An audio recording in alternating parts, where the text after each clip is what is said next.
My name's Rich Rogers. I'm a NASA research pilot at Wallops Flight Facility, and I've been here for 26 years. Oh, great question. Why do I want to be a research pilot? Well, it's a long story, but it started with my mom back when I was in high school. My mom wanted me to be a doctor, and so as soon as I walked in the hospital and looked around, I said, I don't think I want to do that. But on the way home, we went by an airport and I saw an airplane and I said, I like that. So yeah, so anyway, the airplanes have always intrigued me. So when I got the opportunity after high school, I figured out a way to go hang around airplanes. Well, actually, I decided to work after high school. You know, I didn't immediately dive into college. So after 2 years of working, I decided to try the military, and I went in the Marine Corps. And so when I went to the Marine Corps recruiter, he said, what do you want to do? And I said, hey, do you have any airplanes? And they did. So I became an A4 Skyhawk jet mechanic. So I started as a mechanic, and then I did that for about a year, and then found out you really do have to have college in order to be a pilot on the aircraft. So I thought, you know, that might be fun to do. So I actually went to college for 4 years after the Marine Corps, and then came back in the military in the Navy as a pilot. So that's how I got my start as a pilot. Did your experience as an aircraft mechanic help you out as a pilot? It did. It did. You know, it gave me an appreciation for all the hard work the guys do. In fact, you can see behind me here in the hangar, you know, a lot of the work that goes on behind the scenes to make an aircraft fly. We're currently changing engines on 2 large turboprop that we fly here at NASA, and so you couldn't do that without mechanics, so they're very important to the flight operation. I've flown a number of aircraft in my time for not only the Navy but NASA. The P-3 Orion, which is a large turboprop, much like the 2 C-130s you see here in the hangar with me right now.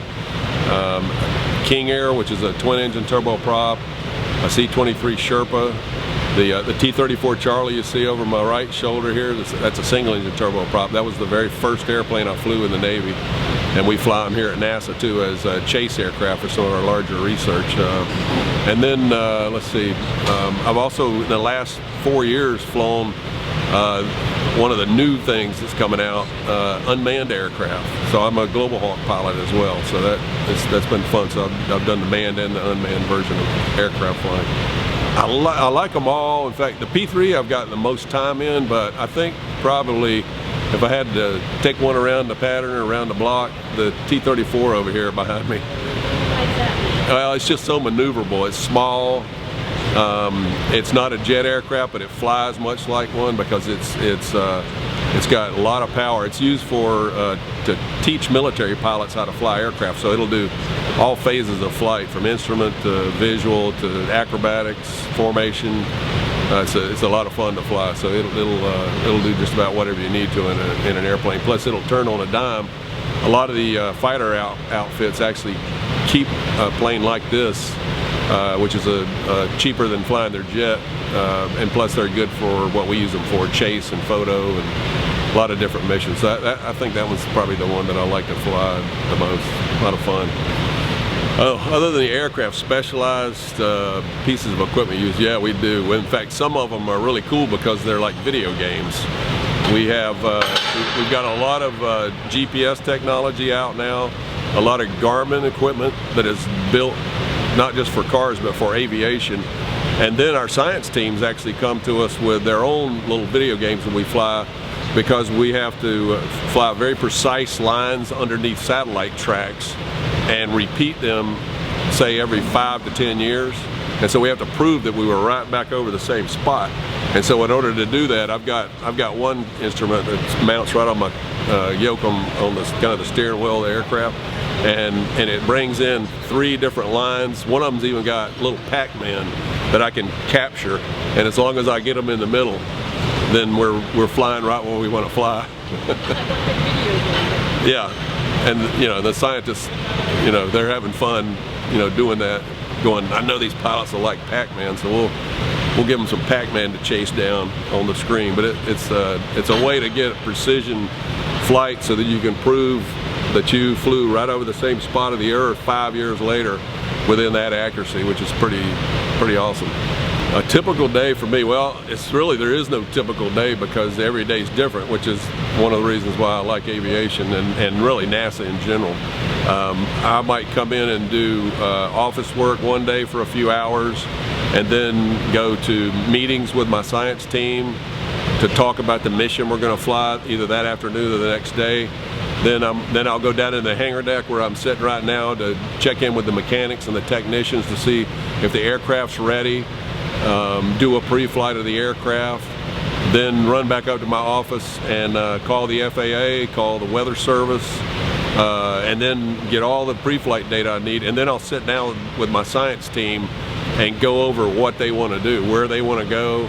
And sometimes they want to fly over the ocean, sometimes mountains, sometimes in clouds, sometimes, you know, not in clouds, sometimes high, sometimes low. So you want to get the basic plan that they want to do for capturing the science data that they're after, and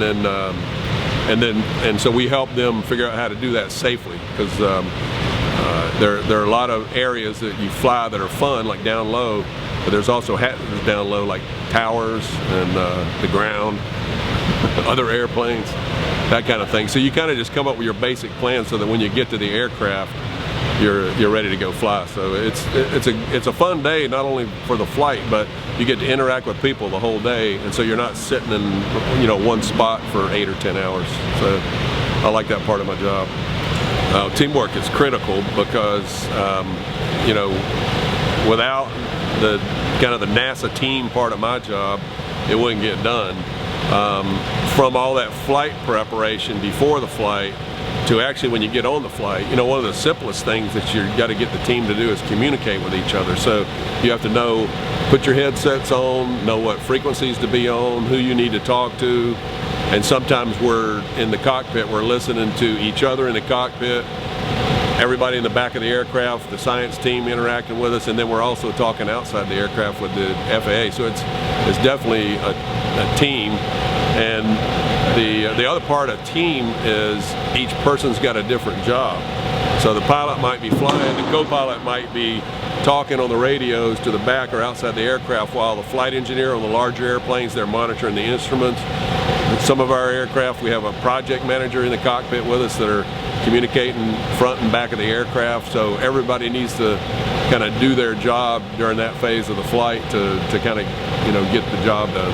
So yeah, big part of what we do. What do you like about working at Wallops? At Wallops, oh, Wallops is really cool. Wallops it's a really relatively small part of NASA, but it's got just a little bit of everything. We've got airplanes and balloons and rockets. We even send rockets up to the International Space Station, and we all kind of work together. We have aircraft that work with balloons. We work with the range when they fire the rockets to make sure the range is cleared of anything that would get in the way of the rocket launch going successfully and actually not hurting anybody in the general public.